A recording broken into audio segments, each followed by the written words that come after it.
Look at this effect. This is exactly what we are building today. I asked you if you wanted to learn how to recreate this, and the feedback was clear. To make it easy, I built two versions. First, this premium, one-click plugin for those who want to save time and get instant results. And second, this advanced manual fusion method, completely free. You will learn how to build every single node of this effect yourself. But before we jump in, make sure you are subscribed. We have a goal to reach 100,000 subscribers before this year ends, and your subscription is what gets us there.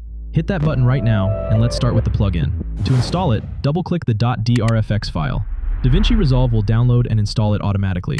Now, open your project, go to the Effects panel, open the Text section, and look for the folder named REFX plugin.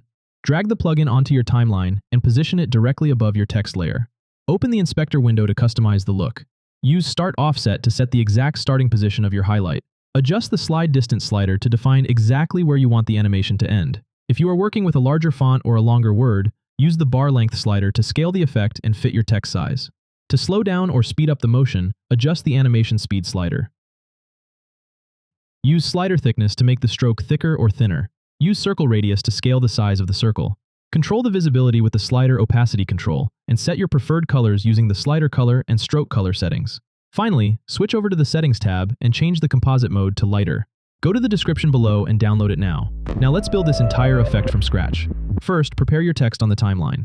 Use the Neo pack to get this done as fast as possible, or check out my short series right now to learn advanced text effects. Once your text is ready, go to the Effects menu and drag an adjustment clip directly above your text layer. Select it and open the Fusion page. Select your media node and click the background icon to add it to your workspace. Set the background color to blue, or whichever color you prefer for your project. Next, click the rectangle mask icon to add it. In the inspector, decrease the width to 0.01 and the height to 0.16 to create your vertical stroke. Position this stroke directly over the first letter you want to animate. Now, click the ellipse mask icon to add your circle and decrease its size. To link the width and height, click the equal sign on the width property to open the expression box. Drag the plus icon over to the height property to connect them. Now, decrease the height to 0.02 and move the circle to position it right at the top of your vertical stroke. Go to frame 20 and add a keyframe for height. Move your playhead back to frame 0 and set the height value to 0. Copy the rectangle mask using Ctrl or Command-C and paste it using Ctrl or Command-V. In the inspector, go to the paint mode and set it to minimum. Go back to frame 20. Select your first rectangle mask and add a keyframe for center. Move your playhead back to frame 0 and increase the Y value to slide the stroke upward. Look at the result. Right now it is completely static. Fix this by opening the spline panel, selecting all keyframes, and pressing S to smooth the motion.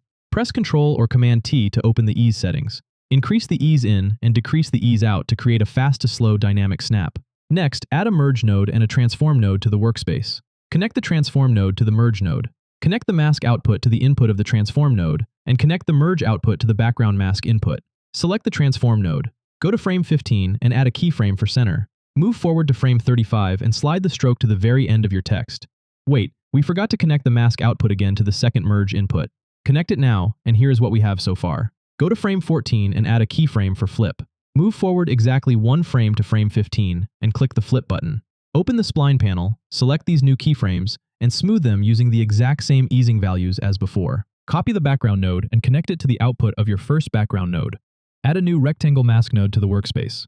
Select the merge node and press Ctrl or Command-T to swap the inputs. Now adjust the size of the rectangle mask to fit your word. Select the merge node and decrease the blend value. Copy this rectangle mask, paste it into the workspace, and connect it to the merge mask input. Next, copy the transform node and paste it right between the mask and the background node. Make sure to invert this mask node. Now look at what we have.